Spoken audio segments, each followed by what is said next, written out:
Letras de Esquina, especial Halloween.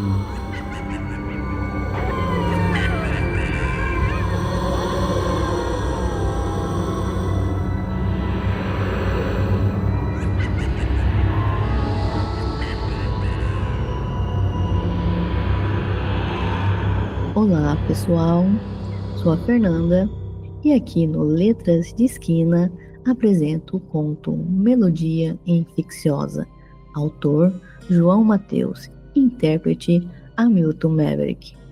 Em Melodia Infecciosa, um guarda de cruzeiro é atraído por uma voz misteriosa que o leva a conhecer a enigmática dona dessa melodia, revelando segredos sombrios em meio ao oceano. Não perca a chance de mergulhar nessa trama tensa e envolvente.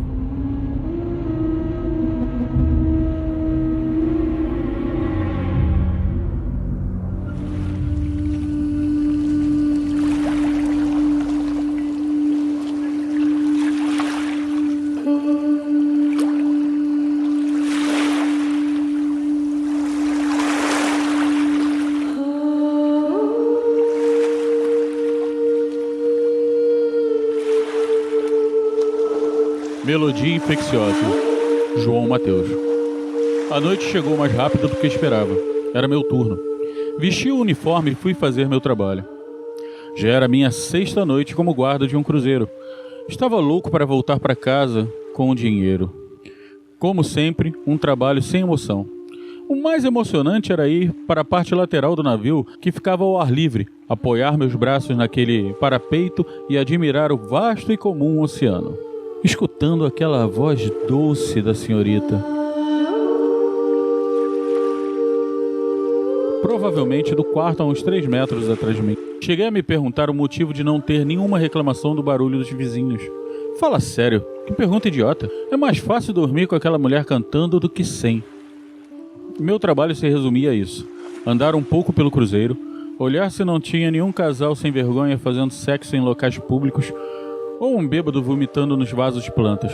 Depois ir para o meu cantinho particular, escutar uma bela voz de veludo e ficar cheirando meu cigarro, já que infelizmente não poderia mais usar. Pelo menos foi isso que o médico ordenara. O mar é superestimado. Tudo bem que é relaxante, realmente é, mas sinto que o pessoal exagera. Olha só isso, é só água balançando por causa do vento ou sei lá o que. Ainda mais à noite. Cruzes, mal dá para ver a beleza, que, convenhamos, é a cor. O azul é realmente o que chama a atenção. Na verdade, acho que é por causa da cor que as pessoas se interessam tanto. Pensa comigo, se a água fosse inteiramente transparente e desse para ver tudo ali dentro, qual seria a graça? Meu Deus, senhorita, eu sei que você não está me escutando, mas essa sua melodia é mágica. Talvez eu devesse contratá-la para cantar para mim, todas as noites. Com essa inspiração toda, poderia até escrever um livro, um romance maior que minha vida. Quem sabe, né? Bom, acho que o meu descanso acabou. Vou dar mais uma volta por aí. Não tinha nenhum casal com fetiche em atentado ao pudor. Acho que é um avanço. Incrivelmente, também não tinha nenhum bêbado vomitando que nem um chafariz ensandecido. Foi uma ronda mais monótona do que a de costume. Pelo menos esses casos me davam algum motivo para trabalhar. Se aquela mulher não estivesse cantando, iria preferir me jogar no oceano, ou só encerrar a noite. Até parece que eu poderia encerrar a noite. Iria descontar do meu salário. Não gostaria de perder o dinheiro do trabalho por causa do meu tédio assassino. Uma pizzaria, uma sorveteria, um restaurante de comida japonesa, italiana, francesa, sempre as mesmas coisas. Já tinha até gravado a ordem. No caminho tinha algumas lojinhas também. Coisas variadas, como roupas, joias, até eletrônicos, praticamente um shopping no meio do mar. Era até engraçado pensar nisso. Os ricos não têm mais o que inventar. Estava chegando. Fiquei aliviado por conseguir escutar a melodia. Mesmo que distante, ela continuava cantando. Essa daí deveria no mínimo ganhar a vida com isso. Acho que nem os maiores cantores tinham tanta garra para cantar a madrugada inteira como essa mulher. Admirável.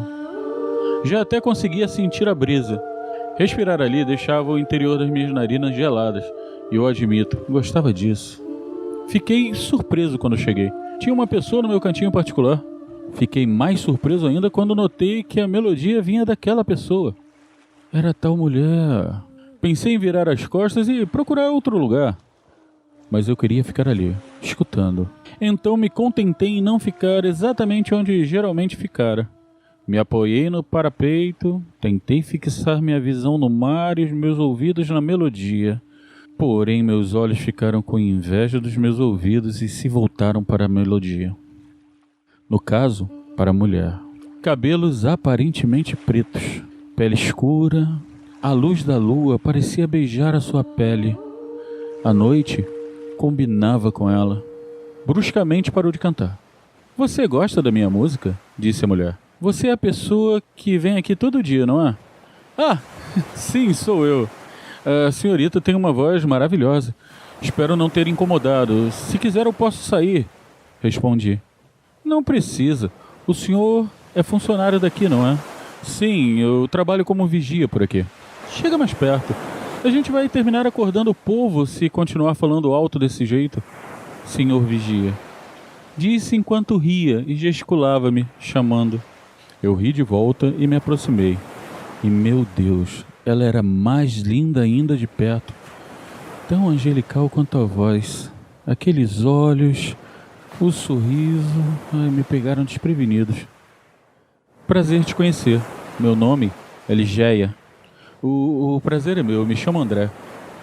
A gente ficou em silêncio por um tempo observando o mar.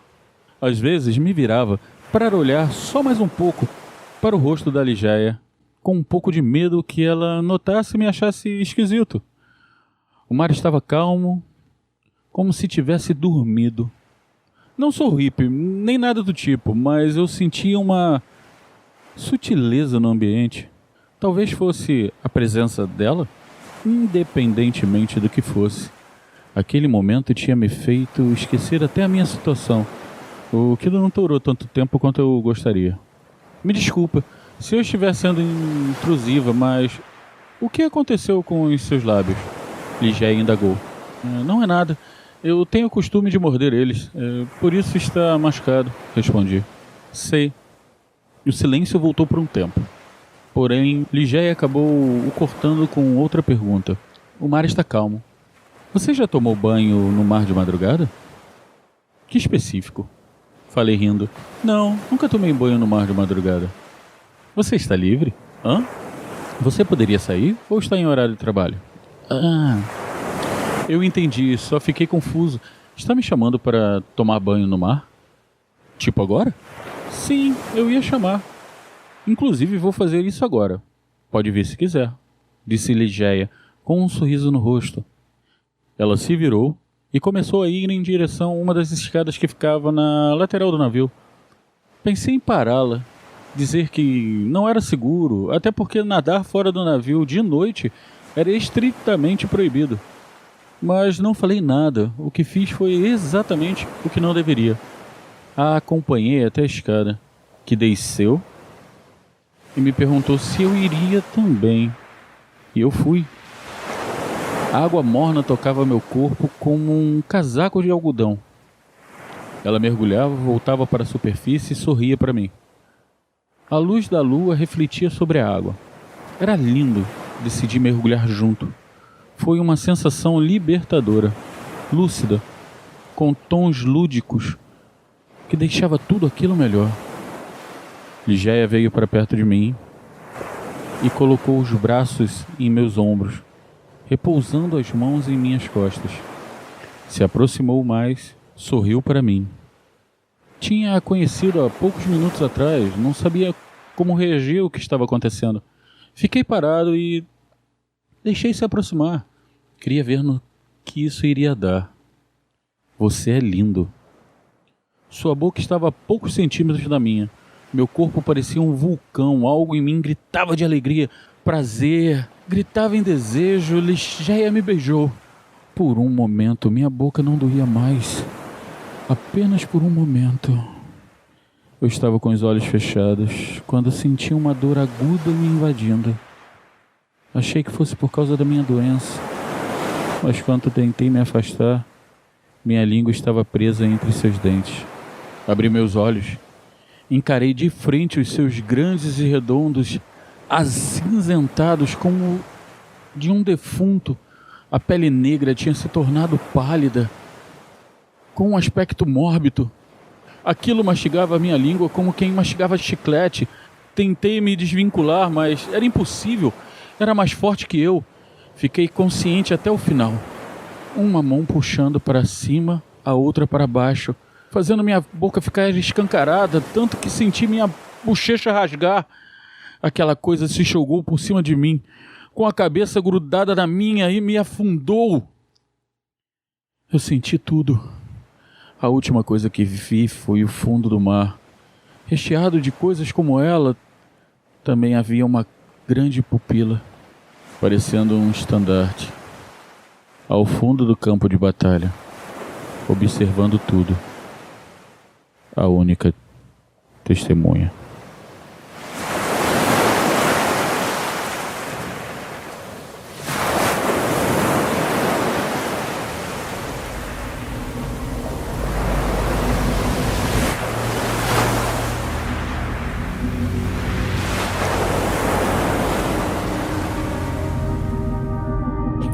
Olá, pessoal. Aqui é a Fernanda, apresentando mais um Letras de Esquina, um spin-off do Me Julguem podcast. Hoje teremos a exposição de um conto de horror, em referência ao Halloween. O conto se chama Pelúcia, escrito pela Maria e interpretado pela Licamon. No conto Pelúcia, 3 amigas parecem felizes juntas, mas 2 delas desaparecem misteriosamente, levantando a questão: será que a amizade entre elas era tão bonita e acolhedora? Ou havia algo sombrio por trás dessa aparente leveza?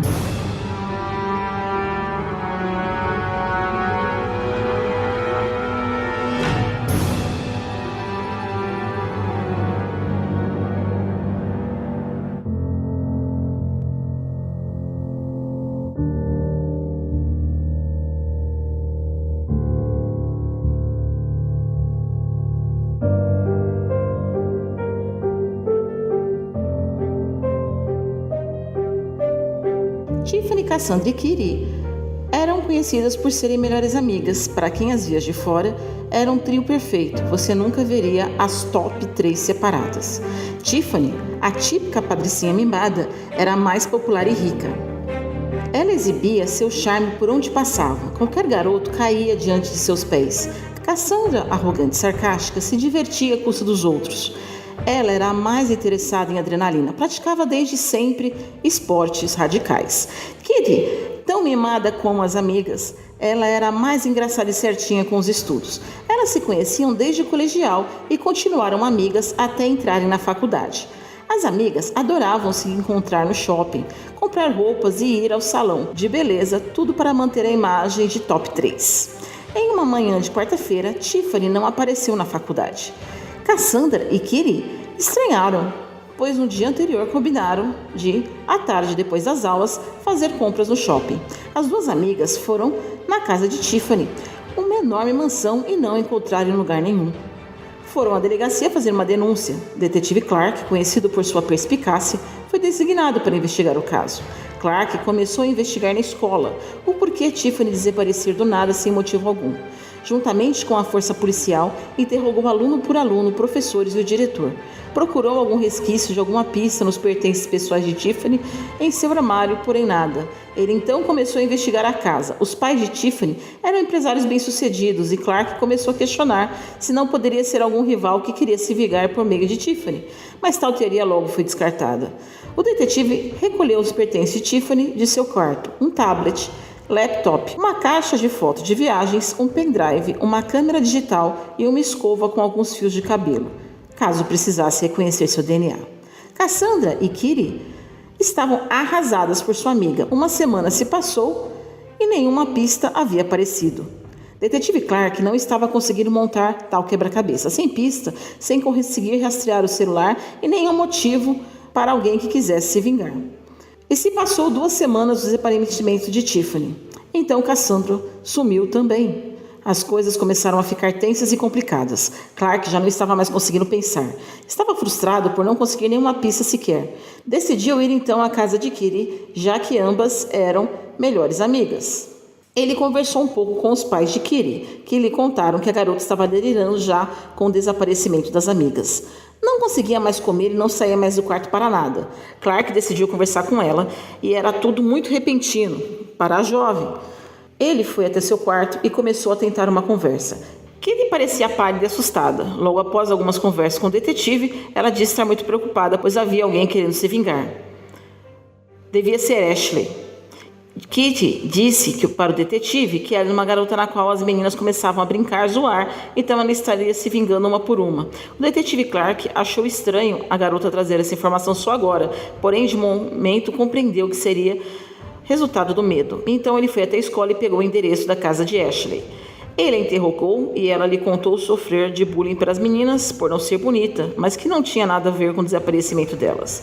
O detetive não podia acusá-la sem nenhum tipo de prova, mas apontou a garota como uma suspeita.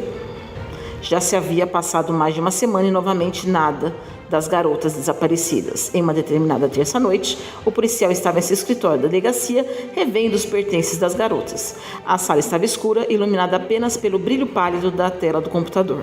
Detetive Clark, cansado após horas de investigação, sentiu o peso dos acontecimentos sobre os ombros. O desaparecimento de Tiffany e Cassandra o haviam perturbado profundamente, mas algo dentro dele dizia haver mais algo além por trás daquela história. Clark achou nos pertences de Tiffany um pendrive que recolheu, mas que não havia verificado. Respirou fundo e clicou em um dos arquivos que havia encontrado escondido no laptop da garota, marcado apenas como amiga. O arquivo de vídeo começou a carregar e o detetive sentiu uma sensação de desconforto no estômago. Ele já havia visto muita coisa perturbadora em sua carreira, mas nada o prepararia para o que estava prestes a testemunhar. A imagem do vídeo era estável, como se tivesse sido gravada as peças por alguém usando um celular. O ambiente era um quarto mal iluminado, as paredes pareciam úmidas e havia uma cama desarrumada no fundo. O que imediatamente chamou a atenção de Clark foi a figura do centro da cena. Kitty, uma jovem vulnerável, seus olhos inchados de chorar e sua expressão tomada por puro terror. Ela estava amordaçada, os braços amarrados com cordas nos cantos da cama, enquanto dois homens encapuçados pairavam sobre ela. Os risos deles eram baixos e cruéis, ecoando pelo cômodo de madeira distorcida. Um deles se aproximou dela, tirando sua camiseta com brutalidade, revelando os hematomas já espalhados por sua pele pálida. Kitty se debatia, mas era inútil. Suas tentativas de gritar eram abafadas pela mordaça, e a cada movimento de resistência apenas parecia divertir os agressores ainda mais. O som das roupas sendo rasgadas preencheu o ambiente, e Clark sentiu sua respiração ficar mais pesada. Era como se o próprio ar da sala tivesse ficado mais denso, insuportável. O segundo homem, segurando a câmera com uma mão, ria enquanto filmava os detalhes grotescos. A câmera tremia, os ângulos eram distorcidos, mas o horror era claro. Kitty estava sendo brutalmente violentada e, claro, que impotente não podia fazer nada além de assistir. Claro, segundo o vídeo, cada segundo do vídeo parecia uma eternidade. Enquanto o abuso continuava, os gritos abafados de Kitty eram a única coisa que preenchiam a sala. Acompanhados pelos sons grotescos de violência, Clark sentiu um nó se formar em sua garganta e o seu corpo todo estava tenso, então todas as peças se encaixaram. Ele estava vendo a origem do mal que havia se tornado formado em Kitty, a semente da vingança que florescera dentro dela, resultando nos desaparecimentos de Tiffany e Cassandra.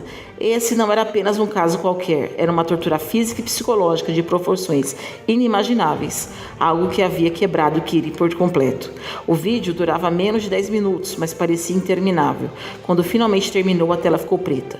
O silêncio que tomou conta da sala foi quase insuportável. Clark ficou ali estático, encarando a tela apagada. Ele sabia que agora entendia o verdadeiro motivo por trás dos crimes, mas isso não aliviava a repulsa que sentia, o ódio, o horror, a vingança de Kitty. Mas ao mesmo tempo, uma nova pergunta cingiu em sua mente: quem filmou? E por que Tiffany e Cassandra tinham esse vídeo? Ele sentia que estava apenas começando a desenterrar os horrores escondidos naquele caso. No dia seguinte, era uma tarde cinzenta e fria quando o detetive Clark chegou à casa de Kitty. Ele respirou fundo e se aproximou da porta, batendo com firmeza. O som ecoou do silêncio do bairro. Após alguns segundos de espera, A porta foi aberta lentamente e a garota apareceu. Ela estava com uma roupa simples, o cabelo preso e um rabo de cavalo desleixado. Seu olhar era tão apagado quanto seu nublado. Detetive Clark, ela disse, com uma voz calma, quase indiferente, como se estivesse esperando por ele. Kitty, preciso conversar com você sobre o que aconteceu com Tiffany e Cassandra, disse Clark, mantendo a voz firme, mas sem agressividade. Ela deu um passo para o lado, deixando-o entrar. Clark notou que o interior da casa era organizado, mas com um ar de desolação, como se fosse um lugar onde a vida havia sido drenada aos poucos. A garota conduziu o detetive até o seu quarto, longe de seus pais. Entretanto, ao entrar no quarto, sentiu um forte odor e logo Kitty abriu as janelas para disfarçar. Clark se sentou na poltrona enquanto Kitty ficou de pé, encostada na parede com os braços cruzados. Então você veio me perguntar se fui eu que as matei? Kitty disse, sua voz quase monótona, mas com uma certa tensão subjacente. Era como se estivesse esperando essa pergunta havia muito tempo. O detetive observou por um momento, tentando medir suas emoções. Ela não parecia nervosa nem assustada. Na verdade, ela parecia exausta, como alguém que já havia lidado com este assunto inúmeras vezes em sua cabeça. Precisamos entender o que aconteceu naquela noite, garota. Clark começou em um tom suave, mas firme. Sabemos que vocês três eram próximas, ou pelo menos aos olhos dos outros. Mas agora surgiram evidências de que havia algo muito mais sombrio acontecendo entre vocês. A garota ficou em silêncio, o olhar fixado no chão. Por um momento, Clark pensou que ela não fosse responder, mas então, com calma inquietante, ela falou. Próximas? Não, detetive, eu era o brinquedo delas. Uma boneca para elas manipularem, destruírem e jogarem fora quando estivessem cansadas. Clark se inclinou um pouco para a frente, sentindo que finalmente havia tocado na ferida. Ele precisava levar essa conversa adiante, mas com cautela. Você sofreu nas mãos delas por muito tempo, não é? Ele perguntou, observando atentamente a reação de Kitty. Ela deu uma leve risada, mas sem alegria. Era um som seco, vazio. Sofrer? Essa palavra não começa nem a descrever o que eu passei. Kitty parou por um momento, como se estivesse escolhendo as palavras certas. Elas me destruíram, detetive. Quando eu achava que não podia ir mais longe, ela sempre encontrava uma nova maneira de me quebrar. Clark ficou em silêncio por um momento, absorvendo suas palavras. Ele sabia que a raiva estava lá, enterrada sob a fachada calma de Kitty. E ele precisava trazê-la à tona. Mas antes de continuar, algo chamou sua atenção. Uma pelúcia da gatinha Mary, cuidadosamente posicionada em um canto do quarto, completamente tomada por uma mancha suja. Essa pelúcia? Clark perguntou, tentando parecer casual, mas seus sentidos estavam em alerta total.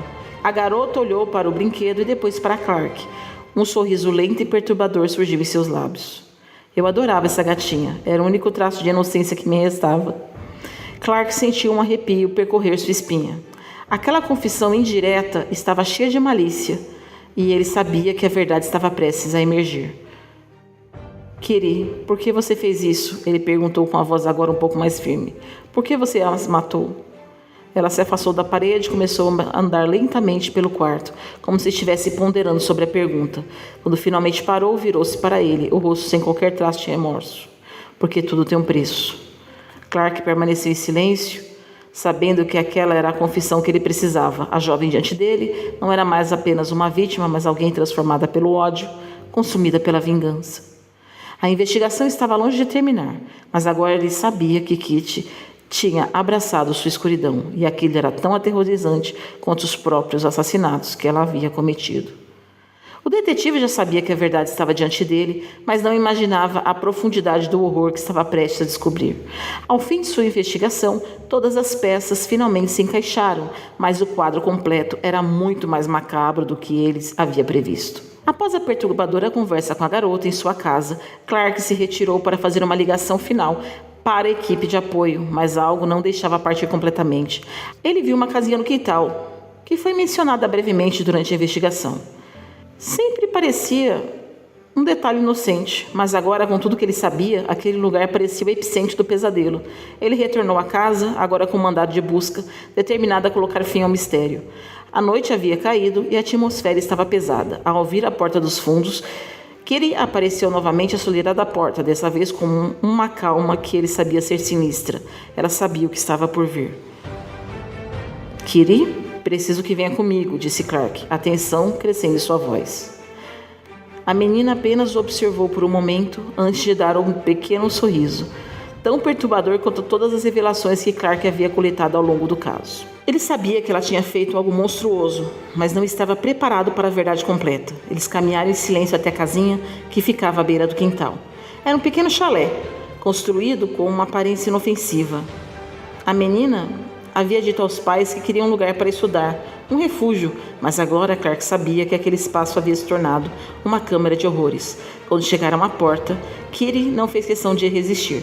Ela simplesmente abriu a porta da casinha, como se estivesse mostrando a ele uma verdade que ela mesma aguardava que fosse descoberta. Aquele sorriso frio não abandonava seus lábios. Clark entrou, iluminando o espaço com sua lanterna. A primeira coisa que ele notou foi o cheiro. Algo nauseante e doce, um odor de carne podre misturado com produtos de limpeza. Ele engoliu seco, sentindo o estômago revirar. No centro do pequeno cômodo havia uma mesa de madeira onde instrumentos de cozinha estavam espalhados. Facas, garfos, potes, frascos. Mas o que realmente fez o sangue de Clark gelar foi uma geladeira no fundo. Ele sabia o que estava lá, antes mesmo de abri-la. Foi aqui que eu as cozinhei, Kitty disse de forma casual, como se estivesse falando de uma receita comum. Foi um processo longo, mas eu quis ter certeza de que cada pedaço delas fosse tratado com o mesmo cuidado que elas me deram. Clark, com as mãos trêmulas, abriu o primeiro congelador. Lá estavam as partes dos corpos de Tiffany e Cassandra, cortadas meticulosamente e embaladas em sacos plásticos. As peças de carne pareciam quase reconhecíveis, exceto por alguns detalhes que denunciavam a crueldade dos atos. Você cozinhou os corpos? A voz de Clark mal saiu, como se estivesse lutando para processar o que via. Kitty sorriu novamente, o olhar dela fixo no freezer. Cozinhei sim. Achei que depois de tudo que elas fizeram, seria justo que passassem por algo semelhante. Assim como eu fui violentada, cortada e destruída, quis devolver isso a elas, pedaço por pedaço. Eu sempre pensei que seria poético. Diluí suas roupas, celulares em ácido, depois as torturei, matei e cozinhei. Ela suspirou como se estivesse aliviada. E as cabeças? Clark perguntou, sabendo que já sabia a resposta, mas esperando que de alguma forma estivesse errado. Kitty se aproximou cuidadosamente dele e disse: Você não notou a pelúcia no meu quarto? Clark foi correndo até o quarto de Kitty, olhou para a pelúcia, pegou uma tesoura e a abriu. E lá dentro dela estavam as cabeças de Tiffany e Cassandra, cuidadosamente decapitadas e colocadas como um último insulto. Ele não conseguia falar, mas sabia que precisava agir.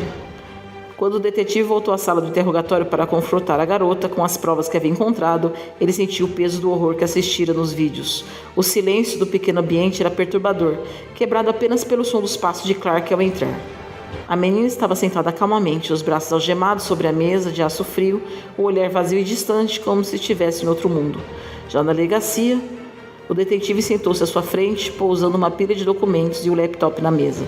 Ele a encarou por um momento antes de falar. Kitty, já temos todas as provas, os vídeos, as gravações. Você não pode negar mais nada. Sua voz estava firme, mas havia uma certa tristeza no fundo, como se lamentasse a jovem que tinha diante de si, tão quebrada e distorcida. Mas preciso saber, por quê? Por que você matou Tiffany e Cassandra de maneira tão brutal? A menina desviou o olhar por um momento, sua expressão permanecendo impenetrável. Clark não sabia se ela falaria. O silêncio se estendeu até que finalmente ela deu um pequeno suspiro, olhou diretamente para ele. Seus olhos, antes vazios, agora carregavam um brilho sombrio. Você quer mesmo saber por quê? Kitty começou com uma voz baixa, mas carregada de um rancor antigo. Elas nunca foram minhas amigas, você já sabe disso. Desde o começo, eu era só uma diversão para elas. Brincavam comigo, me humilhavam, me destruíam aos poucos. Ela deu um sorriso triste e perturbador ao mesmo tempo. Mas havia um dia especial. Um dia que tudo mudou. Foi por uma prova, que ele disse, com uma voz carregada de uma amargura profunda. Tiffany e Cassandra sempre usavam minha inteligência, me forçavam a passar as respostas para elas. Eu fazia porque tinha medo de ser punida se não obedecesse. Mas um dia eu cansei e decidi dar a cola errada para elas. Clark franziu o senho tentando processar aquilo. Tudo aquilo começou por causa de uma prova? Eu passei as respostas erradas e elas foram reprovadas. Kitty deu uma risada seca sem vida. Para mim foi um pequeno ato de vingança, um jeito de mostrar que eu podia resistir, que eu ainda tinha algum controle, mas... Ela parou, o sorriso morrendo em seus lábios, seus olhos sombrios. Elas descobriram e não me perdoaram por isso. Clark sentiu um frio subir pela espinha. Ele já sabia que o bullying havia sido extremo, mas agora começava a entender a motivação por trás da monstruosidade dos assassinatos. Elas decidiram me punir. Kitty fechou os olhos por um momento, como se estivesse revivendo a lembrança dolorosa. Elas pagaram 2 homens para... Sua voz falhou por um segundo, mas então ela recuperou com uma frieza assustadora. Eles me violentaram, detetive. E elas assistiram. Riram. E depois disso eu sabia que a única forma de acabar com tudo era destruí-las completamente. Assim como elas haviam feito comigo. Clark sentiu o peso daquelas palavras. Agora tudo fazia sentido. A brutalidade dos assassinatos, a frieza com que Kitty esquartejou e cozinhou os corpos de Tiffany e Cassandra. Não era apenas vingança. Era uma forma distorcida de tentar recuperar o controle sobre sua própria vida, de punir suas agressoras da maneira mais extrema e simbólica possível. Você planejou tudo então desde o início? Clark murmurou mais para si mesmo do que para ela. Chamou as 2 separadamente, armou armadilhas. Você quis garantir que ela sentisse o mesmo terror que você sentiu. Kitty assentiu lentamente, seus olhos fixos aos de Clark. Não havia arrependimento em sua expressão, apenas um vazio frio. Elas precisavam saber o que é o inferno. A menina disse, sua voz baixa, mas firme. Eu fiz questão de que cada segundo fosse gravado, para que eu nunca esquecesse o que elas me fizeram passar. Isso não era só vingança, detetive. Clark respirou fundo, sentindo o peso daquela declaração. Ele sabia que para Kitty não havia mais redenção. O trauma que ela sofreu a havia transformado em algo sombrio, incapaz de sentir qualquer arrependimento à humanidade. Você está presa, garota, por tortura, assassinato e desmembramento. Ele disse, sua voz firme, mas com traço de tristeza. Espero que encontre algum tipo de paz. A menina não reagiu, apenas olhou para Clark com aquele mesmo sorriso frio e perturbador, como se já soubesse que sua missão estava cumprida. O detetive, apesar de ter resolvido o caso, nunca conseguiu se livrar da imagem das cabeças escondidas na pelúcia de tortura com Kitty. Isso seria um lembrete eterno de até onde o desejo de vingança pode levar alguém, e o caso ficou conhecido como a pelúcia.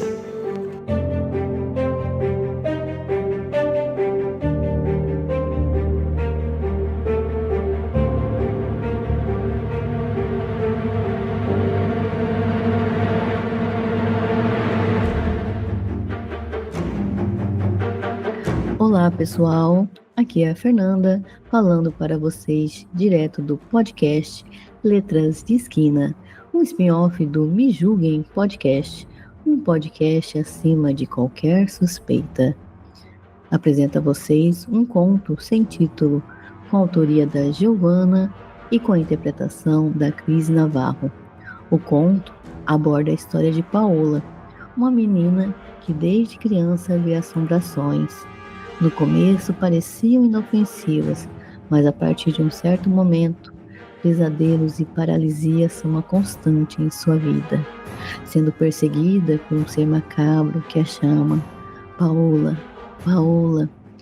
Adentre agora no desconhecido e boa leitura.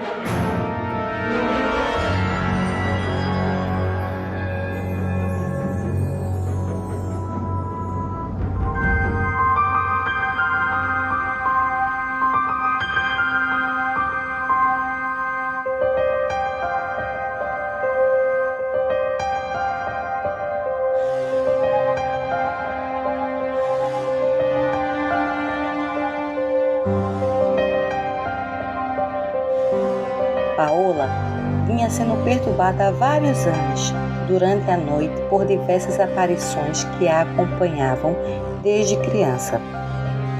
Desde pequenininha, ela se lembrava de uma mulher de vestido negro e roupas de época. Ela via essa moça sempre ao seu lado, sempre sorrindo, mas nunca sentiu medo. Paola chamava essa moça de Lana. A aparição brincava com ela, acenava, ficava vendo Paola dormir. Uma vez, quando ela tinha 8 anos, estava conversando com a mãe na cozinha, quando a mulher apareceu atrás de sua mãe, sorrindo, e Paola pediu para que sua mãe olhasse para trás, pois Lana estava ali. Nesse momento, o sorriso deu lugar a um rosto deformado, cheio de ódio, e Lana desapareceu. Foi quando tudo... Numa noite, Paola acordou com um barulho metálico de algo rangendo, como uma porta velha, dentro do quarto. Por achar aquilo estranho, ela abriu os olhos. Seu quarto era iluminado com um abajur de tomada, o qual emanava uma luz muito fraca. Ao abrir os olhos, Paola viu uma figura ali, parada no meio de seu quarto. Era uma figura calva, e os poucos cabelos que tinha eram muito brancos. Possuía os olhos fundos e, assim como seus cabelos, eram completamente brancos. Ele parecia ignorar a presença da menina. O corpo era deformado, completamente atrofiado, e no lugar de pernas possuía 2 membros completamente destruídos que estavam completamente podres e cobertos por vermes, que devoravam a pouca carne completamente enegrecida que lhe restava, e a figura babava muito. Paola congelou, mas não conseguia parar de olhar aquilo. Ele então começou a tentar se levantar, numa cena grotesca. De repente, a entidade caiu no chão e começou a se arrastar pelo quarto, lentamente, sujando tudo com uma quantidade insana de saliva. O som que ele emitia era muito triste, como um lamento. A impressão que ela tinha era que esse ser pronunciava seu nome repetidamente, mas muito baixinho. Neste momento, a luz do abajur falhou e a menina não conseguia mais ver para onde aquilo foi. Tudo ficou em silêncio e ela dormiu chorando e rezando. Paola acordou no dia seguinte com a conclusão de que aquilo foi um sonho, nada mais que isso.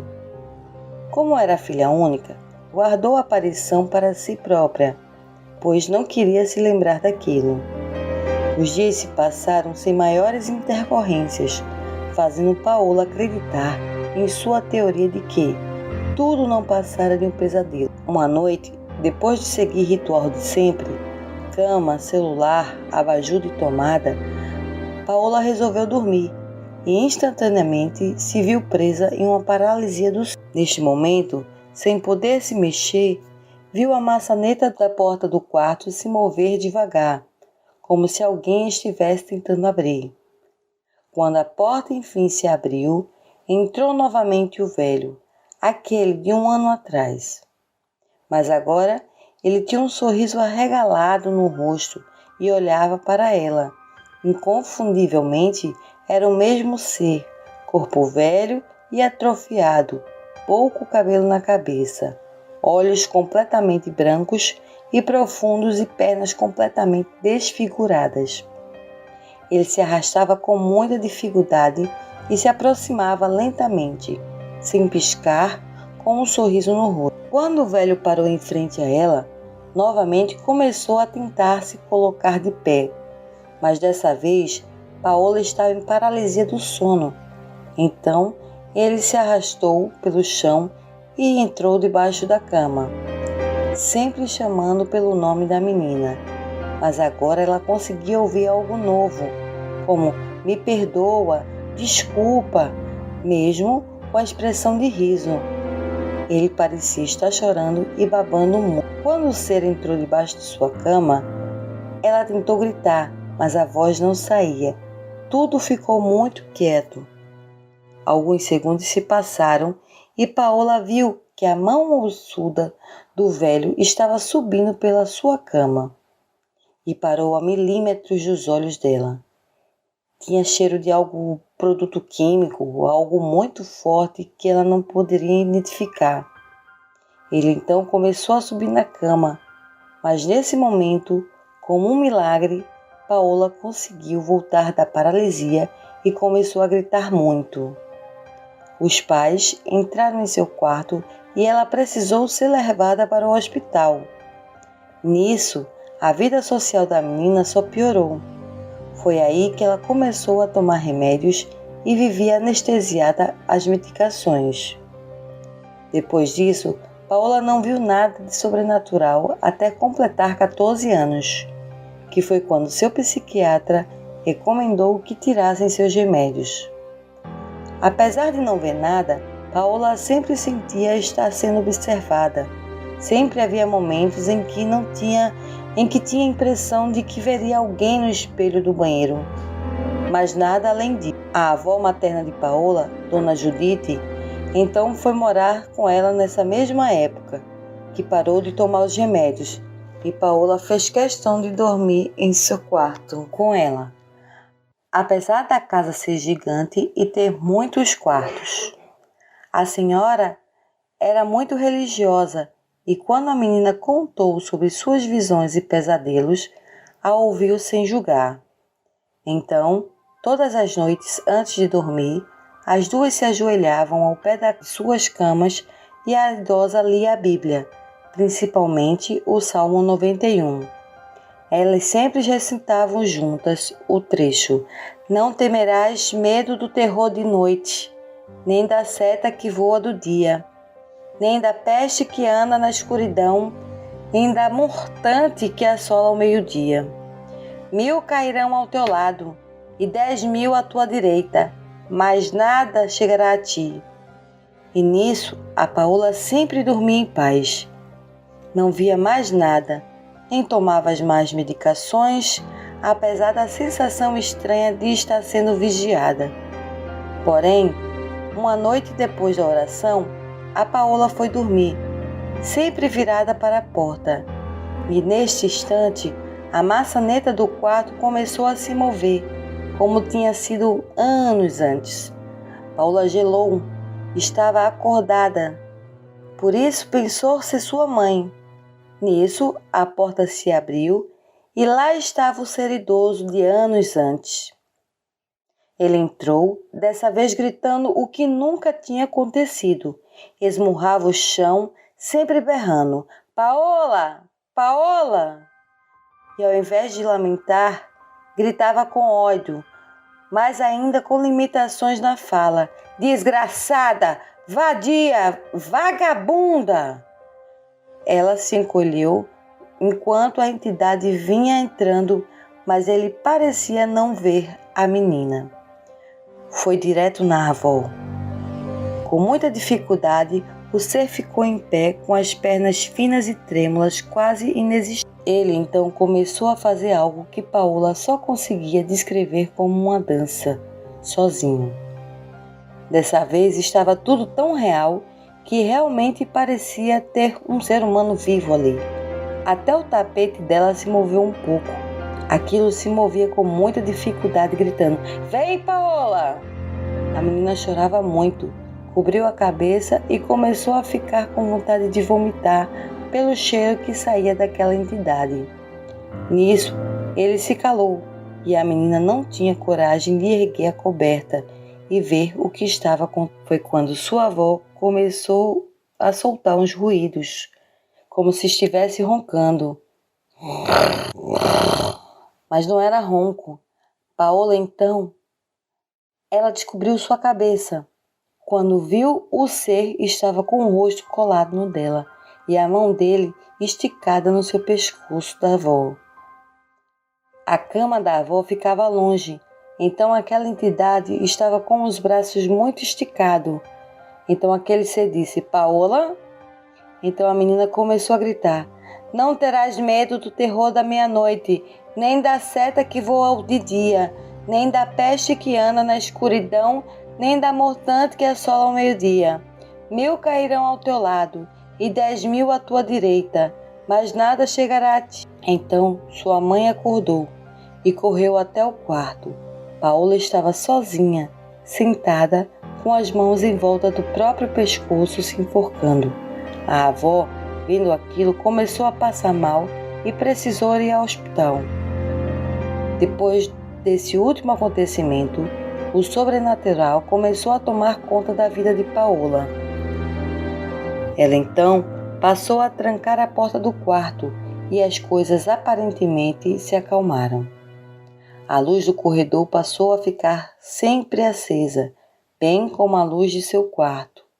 Uma noite, ela estava deitada mexendo no celular, com as luzes ligadas. Então, ouviu o barulho característico de algo se arrastando. Aquilo parou em frente ao seu quarto e, como sempre, passou a tentar forçar a entrada. Nessa hora, a entidade começou a berrar: "Paola, perdoa!" Como sempre, ela ouviu que o ser tentava se levantar com aquele barulho característico, como se fosse um saco de lixo tombado no chão, e começou a tentar passar a mão por debaixo da porta. Dava para ver os dedos finos da entidade bloqueando a luz que vinha do corredor. Então colocou a boca bem perto do berrante do batente da porta e gritou ainda mais alto, com aquela voz enrolada: "Paola! Perdoa, Paola!" De repente, a porta do quarto dela se abriu, mesmo estando trancada. E o velho, que nessa hora já estava de pé, entrou caminhando lentamente com as pernas deformadas e os braços finos. Aquilo então caiu no chão e se arrastou para debaixo da cama de Paola, como havia feito da outra vez. A entidade ficou quieta até entrar completamente debaixo da cama dela. Tudo ficou em silêncio. Quando a menina pensou que não ia acontecer mais nada, aquilo começou a estribuchar embaixo da cama dela, dando chutes que tremiam toda a cama. Nisso, ele nem falava mais nada, apenas grunhia. De repente, aquilo parou. Sem nenhum tipo de explicação, apenas sumiu. Após esse acontecimento, a menina ficou acordada, rezando até o dia seguinte. Ao amanhecer, como em qualquer outro dia, Paola se levantou e desceu para tomar café da manhã. Mas nada a prepararia para o que viria a seguir. Sua mãe estava sentada à mesa, como fazia todas as manhãs, mas atrás dela, agarrado, estava o velho.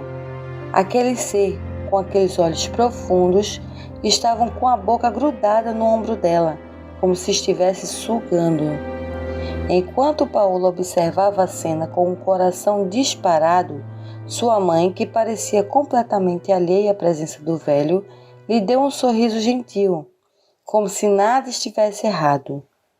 O velho, com os olhos fundos e vazios, continuava a sugar o ombro dela, mas sem emitir nenhum som, apenas um suspiro inquietante que se misturava ao som de algo se rasgando.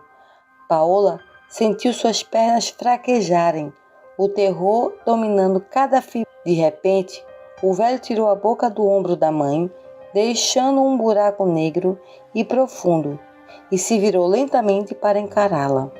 Seus olhos vazios agora brilhavam com algo que parecia ser reconhecimento. "Paola", ele sussurrou, sua voz agora mais clara, mais cheia de ódio. "Você me deixou, você me abandonou, você me condenou." A sala começou a ficar escura, como se as sombras estivessem ganhando vida, envolvendo Paola e sua mãe.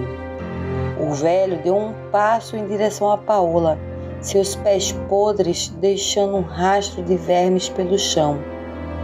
Paola tentou gritar, mas sua voz não saía. Quando ele se aproximou o suficiente para que Paola sentisse o hálito pútrido dele em seu rosto, ele sussurrou: "Agora é sua vez." Antes que Paola pudesse reagir, ele a agarrou com força pelo pescoço, sua pele gelada queimando com gelo. Nesse momento, a mãe de Paola virou a cabeça lentamente para a filha, os olhos completamente negros, sem vida. "Ele é parte de nós agora, querida." Paola sentiu uma dor intensa no peito, como se seu coração estivesse sendo arrancado, e tudo ao redor começou a girar. O mundo se desfez em sombras e sussurros, até que, de repente, tudo ficou quieto. Quando ela abriu os olhos, estava de volta no seu quarto. Tudo parecia normal, exceto por um detalhe. No espelho ao lado de sua cama, o reflexo não era mais o seu. No lugar, o velho sorria, com olhos fundos e brancos, balbuciando repetidamente: Paola, perdoa, Paola, perdoa, Paola, perdoa, Paola, perdoa, Paola, perdoa.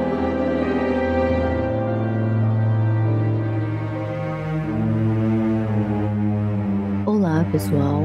Aqui é a Fernanda, novamente no Letras de Esquina do Me Julguem Podcast, para apresentar a vocês mais um conto de horror. Autoria de Rafael e a interpretação de Cláudio, o Dragão Dourado. Neste conto, 2 amigos detetives, unidos na caça a um serial killer muito inteligente, enfrentam uma reviravolta dramática depois que um deles desaparece misteriosamente, deixando o outro totalmente desesperado e alucinado. Fiquem ligados para mais um conto aterrorizante.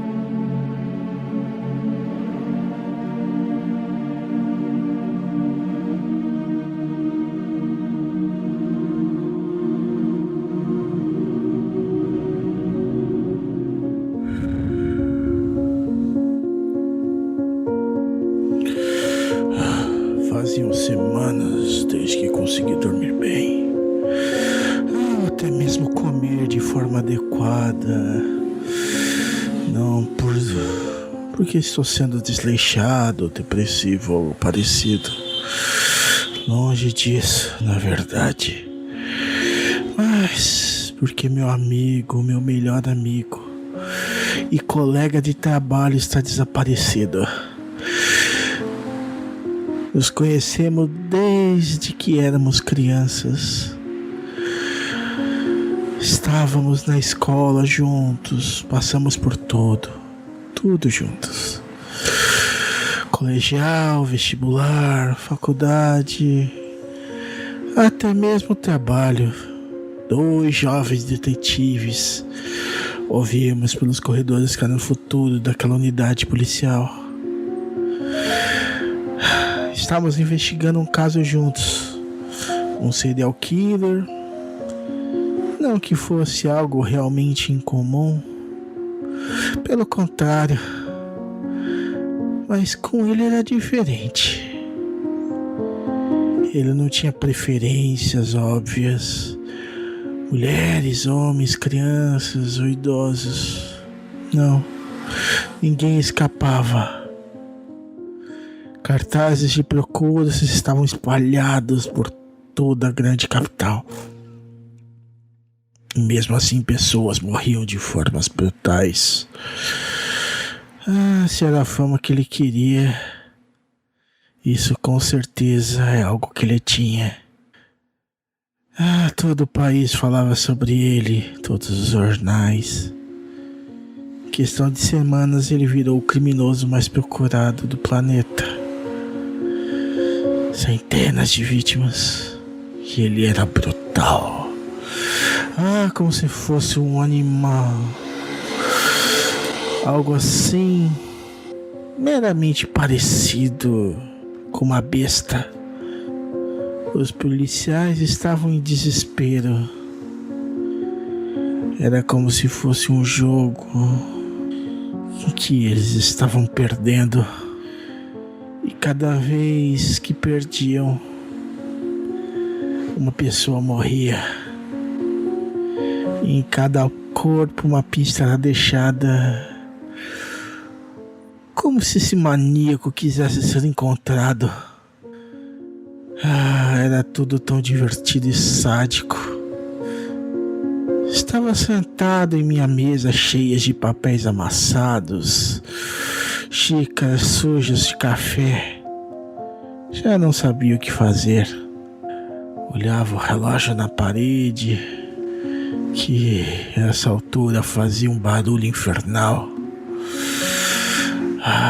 E o som alto da senhora Oliveira ressoava nos meus tímpanos. O calendário rasgado sobre a minha mesa. Ele marcava uma data, pois hoje se passara uma semana, uma maldita semana desde que ele sumiu. Sem notícias e com cartazes espalhados por toda a cidade. O noticiário do dia só falava do policial desaparecido. E eu estava ficando louco, quase alucinando. Ei, rapaz, acho que estou trabalhando demais. Vai embora, descansa um pouco. Ouvi o capitão falar comigo em sua voz calma e preocupada. Ele sabia o quão abalado eu parecia. E eu não posso descansar enquanto ele está desaparecido, respondi. E ele me disse: nesse estado você não é capaz de ajudar nem a senhora da faxina. Vai, rapaz, vai pra casa. Então, com certa relutância, pego minhas coisas e saio do prédio. Dirijo pra casa em completo silêncio. E nem mesmo um som do rádio me anima. Dentro de casas, a escuridão com as luzes apagadas e um maldito silêncio ensurdecedor.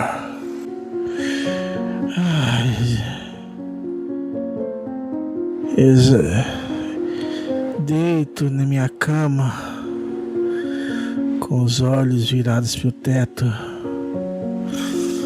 tentando entender como tudo isso aconteceu.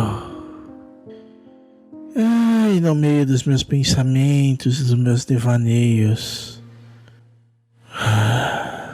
caí em sono profundo. Talvez pelo cansaço ou pela saudade. Mas nisso, em meus sonhos eu vejo uma sala suja, como um galpão abandonado. Latas de tinta, sacos de lixos espalhados por aí. As poças de água de chuva ainda estavam no chão. Um cheiro de suor pairava no ar. As luzes fracas, a maioria estava quebrada, o que dificultava a visão. Mas mesmo assim, um canto era possível ver com clareza. Lá estava um homem, sentado em uma cadeira no meio dessa sala, amarrado e com um saco preto na cabeça. Suas roupas sujas com sangue seco. Chegava mais perto e retirava lentamente o saco da cabeça do homem. A luz fraca iluminava o local. Batia contra o rosto do sujeito. O suor que escorria reluzia a luz da lâmpada e deixava sua pele brilhante. Parecia uma pintura a óleo sobre tela. O sangue que escorria de suas feridas contrastava com essa cena, um vermelho brilhante que combinava com a cor da mordaça que tinha em sua boca. Seus olhos marejados, como se segurasse o choro. como se visse algo que o magoasse profundamente. Ou até mesmo como se visse sua última esperança sendo destroçada. Ao longe, uma singela sinfonia sendo tocada em uma caixinha de som. Era uma música clássica que ressoava pelo ambiente inteiro. Enquanto pegava cada instrumento que ficava sob uma mancada de madeira velha. Alicates, martelos, serras, facas, dentre muitos outros. Pegava aquele alicate e lentamente removia sua mordaça. E ele, se questionando, por que está fazendo isso? Mas antes que ele pudesse terminar de falar, abri sua boca com força e puxei a sua língua para fora. E com o alicate, estiquei, pegando uma das facas sobre a mesa, a cortei fora. Assim, ele não podia gritar tão alto. Ele estava se contorcendo de dor enquanto o sangue jorrava pela sua boca. Você é esperto demais. Logo descobriria quem eu era. E eu acredito em crime perfeito. Mas para isso, pessoas inteligentes devem morrer. Enquanto a música tocava alta, ecoava e reecoava em cada quina. A dor se mesclava com a sinfonia e só ressoava e aumentava a cada dedo que eu arrancava com aquele alicate. Abria o instrumento, eu apertava dedo por dedo, arrancando cada um. E o sangue esguichava e banhava minha roupa, o que me irritava, porque aquela era a minha camiseta favorita.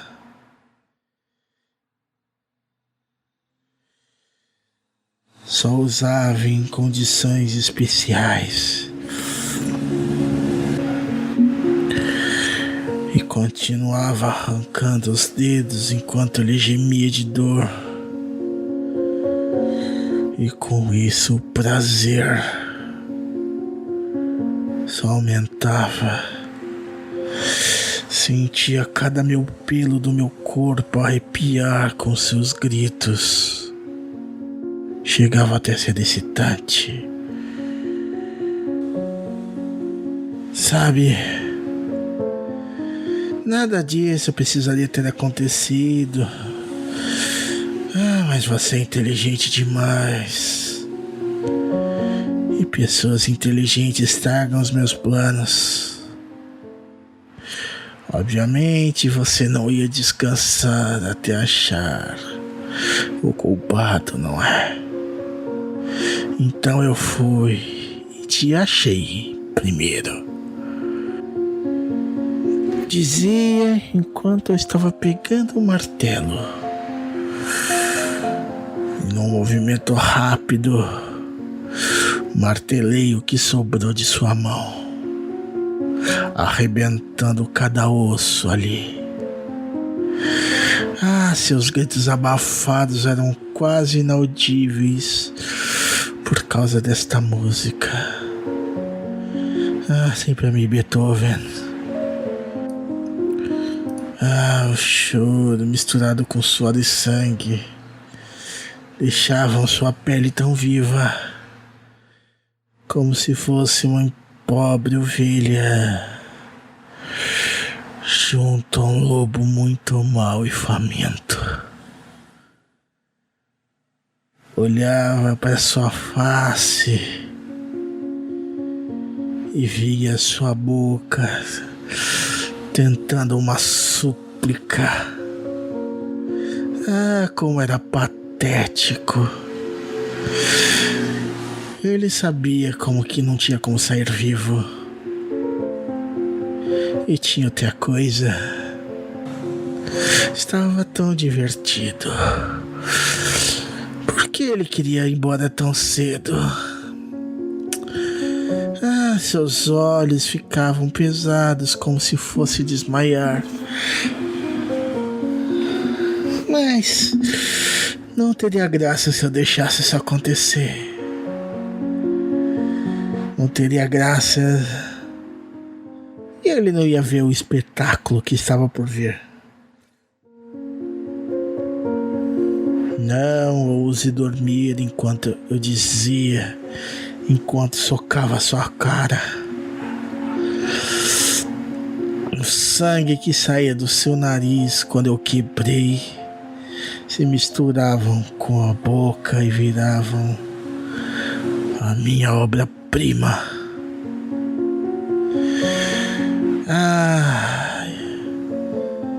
Depois disso joguei os fios castanhos do meu cabelo para trás e limpei o suor que escorria pelo meu rosto, porque estava me incomodando.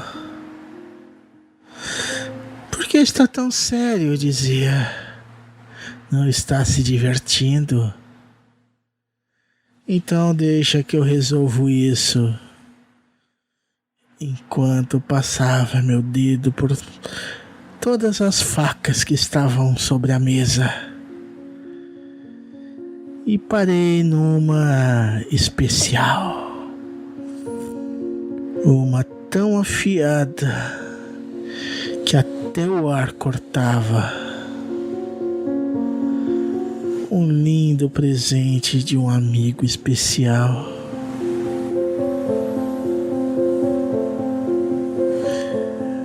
E quando eu segurei com as mãos, olhei a ele e sorrindo disse: vamos mudar isso agora.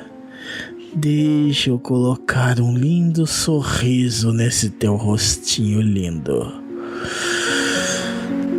Então, encostei minha lâmina perto de sua boca e chegando ao final do lábio, comecei a empurrar a faca até chegar em sua orelha dos dois lados. Viu? Agora sim você está sorrindo. Um lindo sorriso de orelha a orelha. Sua boca completamente rasgada por minha faca excepcionalmente afiada. Sabe, eu sempre gostei de brincar com facas. Mas sabe algo ainda mais curioso? Eu sempre quis saber como era o que você esconde debaixo de tanta roupa.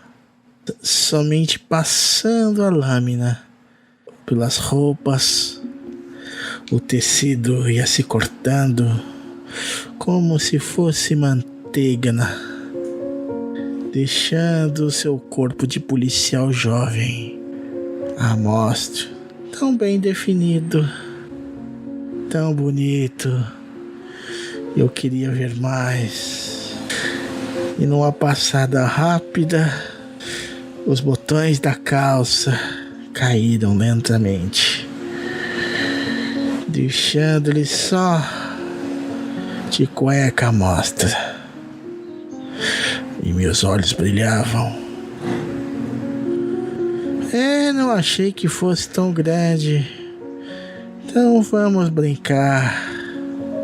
E retirando a sua cueca, eu dei um golpe rápido e arranquei o seu membro. Os gemidos de dores eram tão altos que não fosse pela música até que alguém ouviria.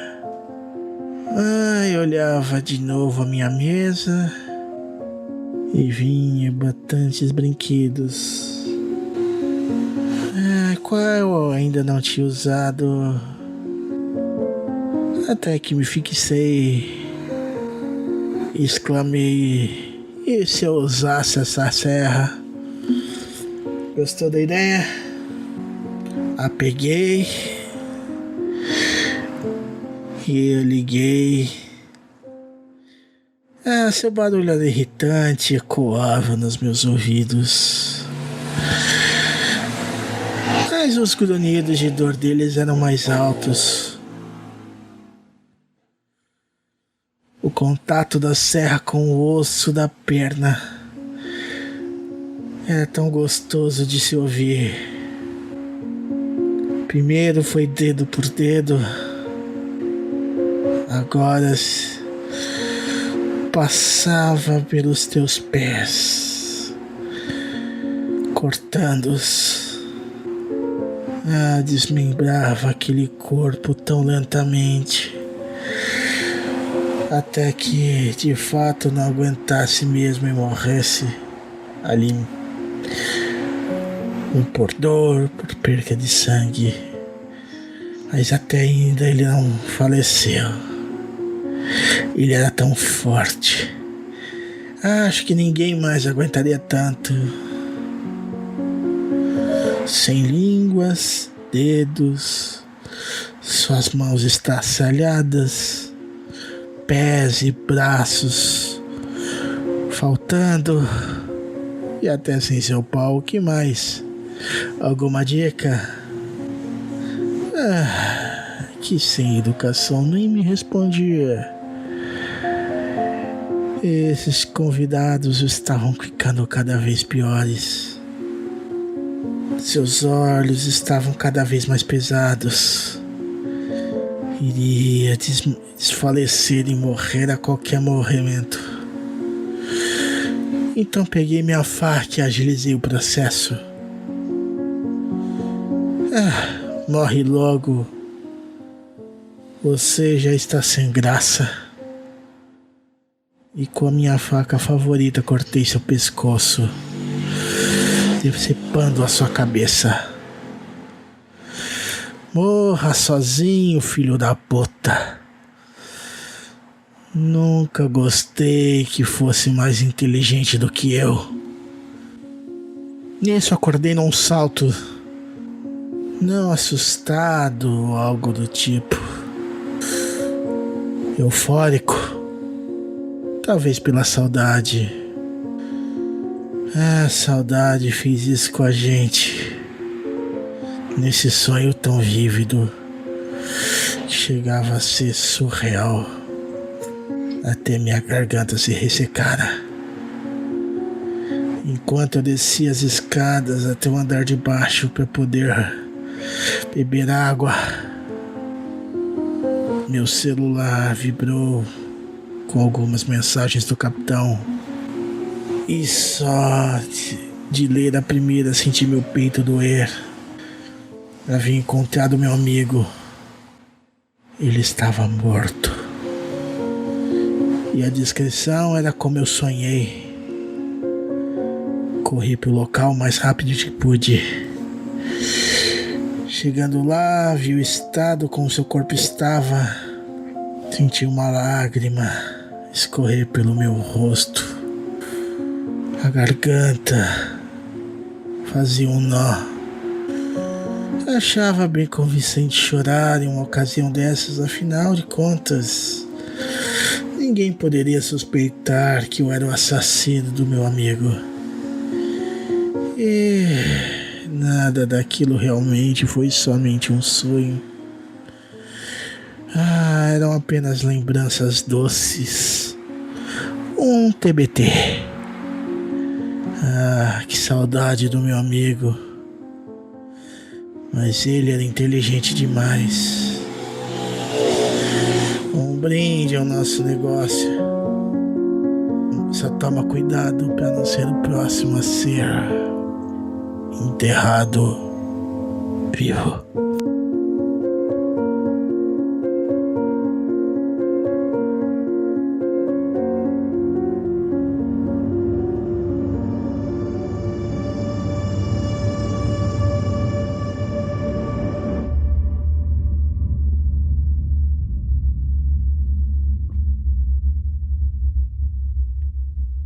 Olá, pessoal. Sou a Fernanda e aqui no Letras de Esquina do Me Julguem Podcast apresento o conto Truespo Vermelho.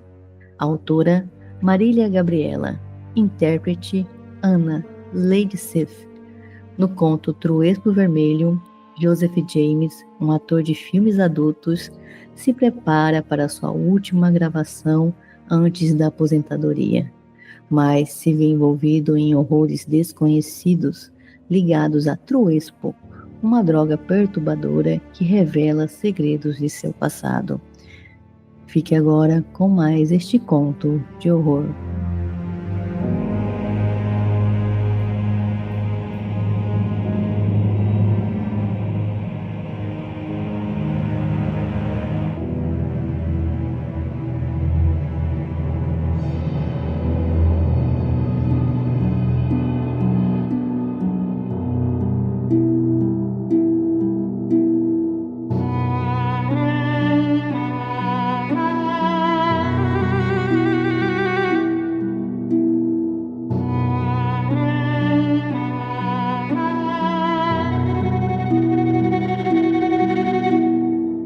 Truespo Vermelho, por Marília Gabriela Soares Martins.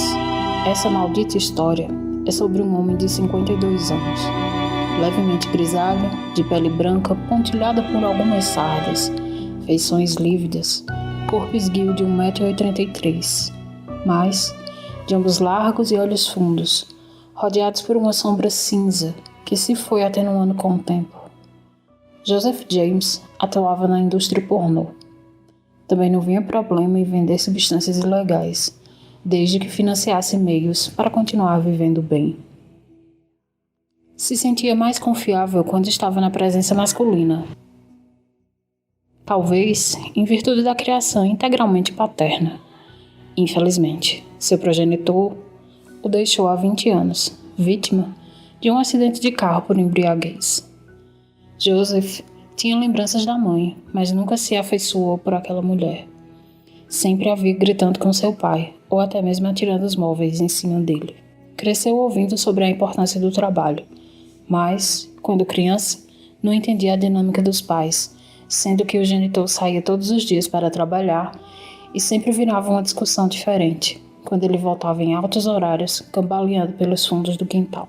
Desde aquela briga feia dos dois, nunca mais teve contato com a mãe, que saiu apressadamente arrumando a outra filha e as malas para fora de casa. Ela não fez questão de levar o menino consigo. Via o broto da tóxica personalidade masculina que lhe causava ânsia. Sequer olhou ou conversou com ele. Pela boca, praguejava as gerações que antecederam o nascimento do verme com quem se casara e tivera 2 filhos. Joseph tinha entendido que fora abandonado. Ao longo dos anos, aconteceu que ele ansiava por saber. Entre os soluços ébrios de beberrão de estimação, ele pôde discernir notícias sobre a mulher e a irmã gêmea, algo sobre elas terem conseguido uma boa casa em outro estado e empregos de alta remuneração. Cada vez menos, notava, sentia a falta do carinho materno, do carinho que nunca pôde receber do pai, além da sua sólida e resignada presença. Conforme ia crescendo, começou a se defender do homem, Cenas de agressão eram comuns naquela casa. Os vizinhos já sabiam o motivo da gritaria do menino, que, em certo ponto, perdia a voz. Talvez por o esforço que exigia muito das cordas vocais, ou pela vergonha que lhe atingia silenciosamente quando percebeu que era inútil gritar por socorro. Agora, já adulto, cuidou do pai como se fosse uma criança, apesar de todo o mal que ainda lhe sobrevivia na lembrança. Desenvolveu empatia por aquele ser, que fora arruinado pelas consequências da própria vida. Quando recebeu a notícia de sua morte, sentiu o abismo de ter perdido a única pessoa na face da terra que havia estado ali por ele. Viveu durante décadas gravando pornô e recebendo os trocados. O que fazia com os lucros do mês eram, na verdade, as boates onde ele vendia todos os entorpecentes que tinha disponíveis e fazia companhia para mulheres dispostas a uma aventura erótica de dominação. Já vendeu e já usou de tudo. Já fodeu e já conheceu todas as variedades de voas. No entanto, andava perturbado com o rumo das coisas quando observava a sociedade. Cada vez aumentando o número de jovens que precisam de drogas para conseguirem transar, ele jamais via essa realidade, senão com o histórico de dias de foda intensa. Cada vez aumentando o número de jovens que precisam de drogas para conseguirem transar, ele jamais vira essa realidade, senão com o histórico de dias de foda intensa. Houve época melhor para o que ele fazia. Com a modernização das plataformas de vídeo, ele realizou o possível para se manter no mercado de trabalho. No fundo, sabia que era questão de tempo. Ser chamado apenas para as categorias de Sugar Daddy.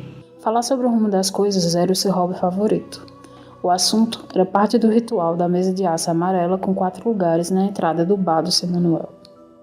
Seus amigos sempre presentes compartilhavam o mesmo sentimento de urgência em recuperar costumes antigos pelo bem da sociedade. Em um dos dias de bebedeira costumeira, surgiu a ideia. E se eu gravasse um último filme para declarar minha aposentadoria? Propôs Joseph. Uai, Joe, já cansou de comer buceta? Disse o amigo de costeleta, que além de gordo, era o de menor estatura do grupo. Não é isso, imbecil. Eu tô falando do último filme, no estilo Tarantino. Incrivelmente foda. Sucesso na Deep Web e porra e tal. Você que já fez de tudo pra uma câmera, dessa vez vai dar o cu pra inovar? Disse o amigo calvo, o único preto, que tinha um corpo bem definido por músculos. Seguido de Joseph, era o mais alto ali. Eu tô falando de entregar para o público o que eles realmente querem. Putaria pesada e droga experimental. Não, James. A ideia é boa, mas você não tem capacidade de conseguir o material para realizar esse filme sem a gente. Disse o amigo narigudo, magrelo e excessivamente branco. Ele tinha uma tatuagem de âncora no antebraço, cuja tintura preta foi se transformando em um verde desbotado. É para isso que eu tenho as minhas putinhas preferidas. Depois de um longo gole no copo de cerveja, cheio de espuma, aliás, o costeleta anunciou. Chegou coisa nova no mercado, companheiros. Um tal de Truesco. Tem um parceiro que já experimentou. De acordo com ele, uma pílula é suficiente para ficar doidão. Nem precisa falar mais. Faz esse corre. A gente vai organizar o seu último filme para aposentadoria. Nós que vamos escolher tudo. Pode ficar sossegado, exclamou o narigudo. O plano dos amigos estava consolidado. Era só uma questão de tempo para que terminassem de organizar toda a estrutura que envolvia o lugar, a mulher e os equipamentos ideais. Além disso, já tinha em mãos a famosa droga pelo bairro. Fulano, Cicrano, Beltrano. Todos provaram e gostaram. Joseph só precisou dirigir durante o anoitecer, acompanhado dos amigos por 24 quilômetros até a cabana isolada da cidade, em uma fazenda de plantação de soja. Ali, eles iriam encontrar a mulher e preparar os equipamentos que estavam no porta-malas. Em razão do horário, levaram mais suprimentos do que o necessário, para que garantisse a qualidade do vídeo que gravaria. Ao entrarem na casinha caída, de aspecto antigo, estavam esperando encontrar uma fêmea atraente, usando lingerie e deitada na cama, conforme o exigido pelo calvo, quando ligou para a agência de modelos perfeitas. No entanto, começaram a questionar se a ingestão do Truespa tinha começado a fazer efeito, quando se depararam com uma cena perturbadora. Sentada na cabeceira da cama, viram uma figura alta, completamente vestida, exceto pelos olhos, os únicos que estavam à mostra. Usava um niqab e segurava uma bolsa de couro marrom com a sua mão direita e a mão esquerda esplanada, repousada na coxa. A mulher parecia ter consciência do que estava prestes a acontecer, apesar de se apresentar de uma forma inadequada. Para os homens, aqueles olhos castanhos diziam que ela tinha ciência do motivo de estar ali. Eles conversavam com um grupo que não obteve outra resposta da mulher, senão sua contemplação muda. Que porra é essa? Joseph perguntou, voltando-se para o calvo. Não foi o que eu pedi, mas é o que tá na cara. Essa vadia quer que a gente rasgue suas roupas até os trapos. O que você tá olhando, ô putinha? Você quer todos nós dentro de você? Questionou o narigudo. A modelo lançava silenciosamente o olhar inquisidor de que tudo sabia. Ela se limitou a essa tarefa de observação, que gradativamente despertou a fúria do grupo. Não precisa pegar a câmera agora. Apenas os outros apetrechos de iluminação. Vou lhe ensinar uma lição, mas antes irei ao banheiro. Durante esse tempo, dá a droga para ela. Quando eu voltar, quero que vocês estejam com as ferramentas em mãos, me esperando. Ordenou Joseph. Assim foi feito. O restante do grupo cumpriu a tarefa com êxito, apesar de sentir um êxtase profundo sobre aquele deslumbre mudo. Se percebiam como cachorros, se segurando diante de uma fêmea. No cio, coube a costeleta enfiar a mão debaixo do véu até atingir a boca e violentamente lançar a pílula de encontro com a garganta da mulher. Cada minuto que Joseph gastava no banheiro era como 1 hora para os amigos.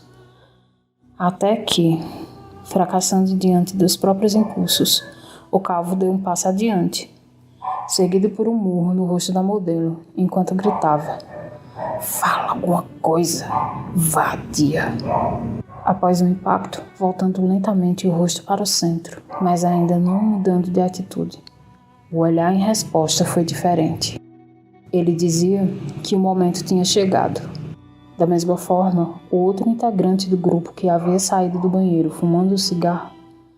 A aula estava para começar.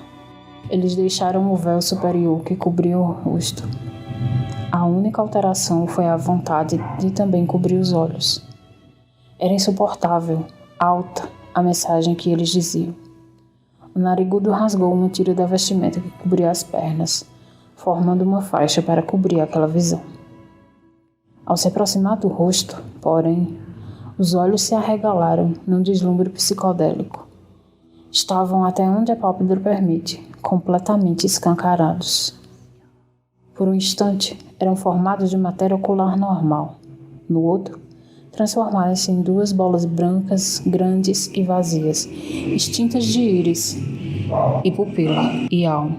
Com o choque de perceber a ausência de qualquer tipo de humanidade naqueles olhos despovoados, o escolhido para a tarefa de cobri-los não hesitou na pulsação de enfiar seu dedo indicador dentro de um dos círculos brancos.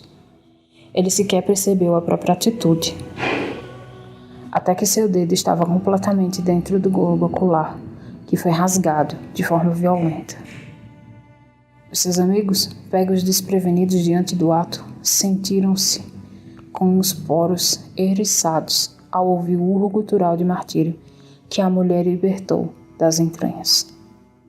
Era a primeira vez que se ouvia a melodia da voz dela. Levado pelo impulso de recuperar o dedo de volta, o narigudo se libertou do crânio com uma passada traseira que o fez cair. Ao se colocar prontamente de pé, pôde jurar ter ouvido a mulher lhe pedir por mais. A bola branca arregalada que restava exprimia algo que conversava com o lado perverso dos homens. Seus amigos, acreditando ter ouvido o mesmo, acenaram com as cabeças em concordância. Magicamente, tudo assumiu uma alternação lógica e simples. Ela precisava ser amarrada pelos pés, no centro do quarto vazio, exceto pela cama, o móvel solitário. Com os braços para cima, presos por uma corda amarrada na viga que atravessava o quarto, sustentando o teto. Rapidamente estava nua, exceto pelo véu que cobria o seu rosto. Não havia necessidade de ver aquela parte. O deslumbre do olho era suficiente para deixá-los furiosos. O calvo sentiu que rasgava o resto da túnica, como se fosse de papel. Era uma força extraordinária que estava a percorrer sua corrente sanguínea. Quando teve essa constatação, percebeu que podia sentir o cheiro de sangue que fluía no corpo da mulher. Cego por esse atestado, olhou para os amigos que compreenderam o que precisava ser feito. Mesmo que nenhuma palavra tenha sido dita, foi imediatamente procurar uma maleta de ferramentas que havia sido trazida pelo próprio Costeleta mais cedo. Sentindo sua própria contemplação durante aquele momento sagrado, tirou uma tesoura de dentro. A ferramenta que seria utilizada para cortar pedaços de fita que seriam necessários para organizar os fios dos equipamentos foi entregue a Joseph, que instantaneamente soube para qual finalidade. Se aproximando, pausadamente, evitando o julgamento do olho, ele segurou com firmeza extrema aqueles peitos, ao ponto de quase os esmagar e estourar as glândulas mamárias. Todos sabiam o que iria acontecer. Dessa forma, começaram a tirar as roupas que o vestiam, esperando, formando em meio ao círculo em torno do ser pendurado. Sem nenhuma pressa de acabar, ele cuidadosamente posicionou a tesoura, primeiro observando a lâmina superior e encaixando a inferior no bico do seio esquerdo, ainda desviando da observação da mulher, e começou a cortar. Se ouviu pela redondeza o brado ensurdecedor daquela miserável, que não dizia nenhuma palavra de impedimento.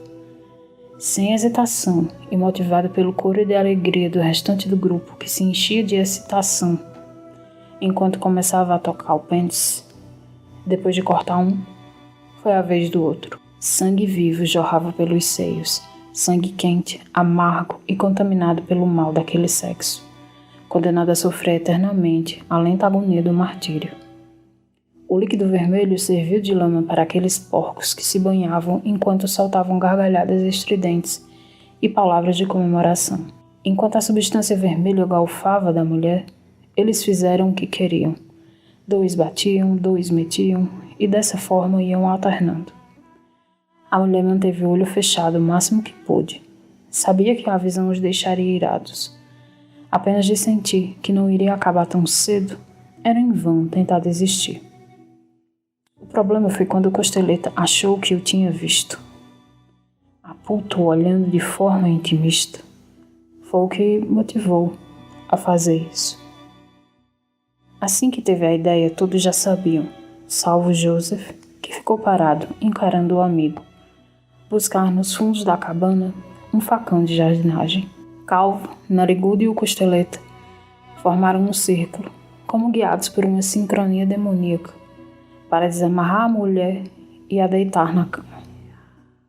Enquanto a corda aos poucos ia sendo solta, eles dançavam, seguindo uma espiral, e cantavam uma música em um idioma desconhecido pelo amigo que sobrou.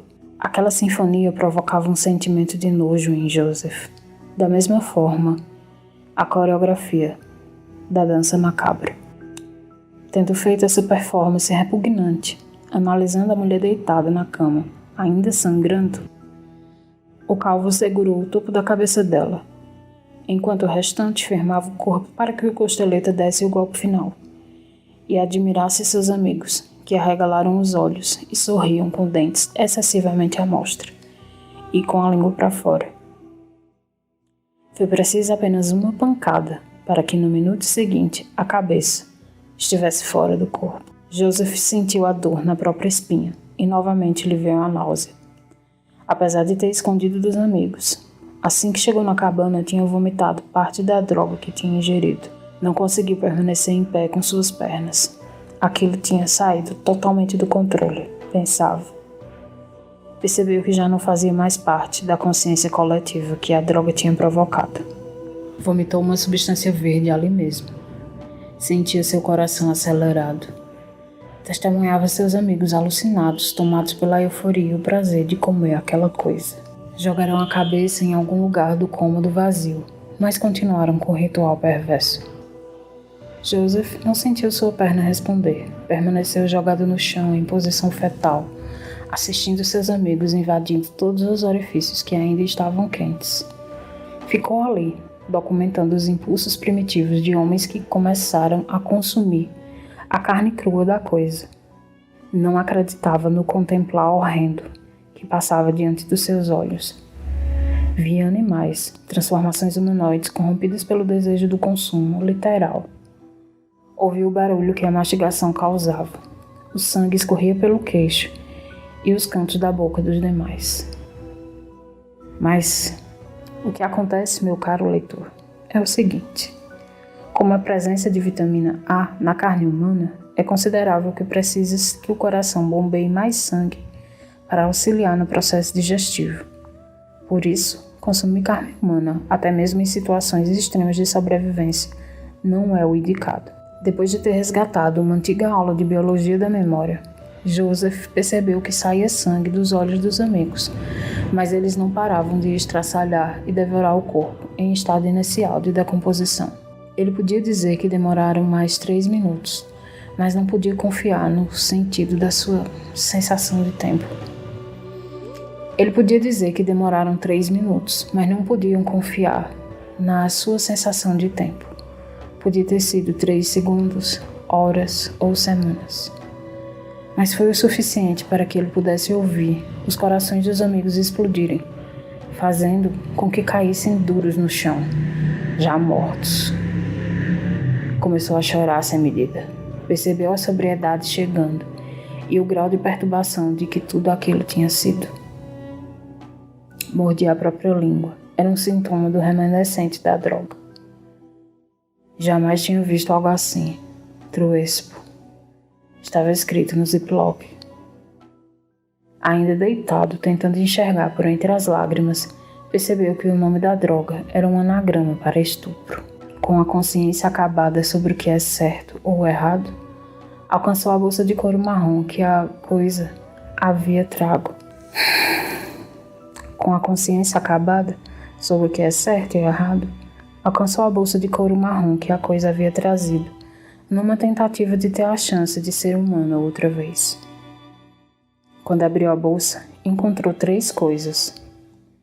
Uma versão do Alcorão com capa marrom escrita: um teste de gravidez positivo. Ela estava grávida. E uma carteira, a qual ele pegou. A intenção era achar alguma coisa sobre a coisa que estava em pedaços no chão. Encontrou a identidade, se sentou rente à parede, com as pernas formigando e voltando ao movimento. Seu corpo aberto pelo sangue seco do banho de mais cedo. O nome estava escrito no documento de identificação. Era Rosalind James. Tinha o mesmo sobrenome que ele, percebeu.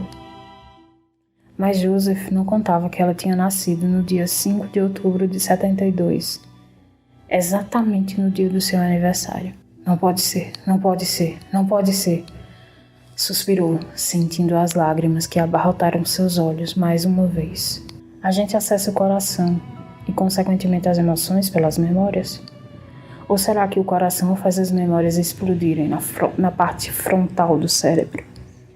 E, sendo assim, seria possível relembrar de coisas que sequer viveu apenas pelo acesso emocional diante de experiências fortes? Um turbilhão de pensamento lhe invadiu. O crime que havia cometido com o próprio sangue. Não pode ser, não pode ser, não pode ser. Apesar das evidências, havia uma única forma de comprovar se a coisa era a sua irmã gêmea, que havia desaparecido por décadas. Recobrou todos os movimentos da perna para se colocar em pé. e saiu em busca da cabeça que havia sido lançada pelo cômodo. Quando a encontrou, ainda coberta pelo véu, sentiu que sua morte dependia de ver a semelhança no rosto.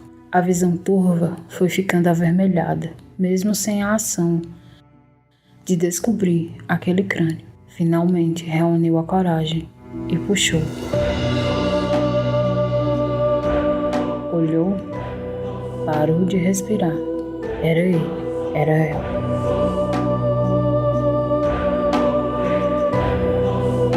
Este programa é uma edição de Brightside Edições.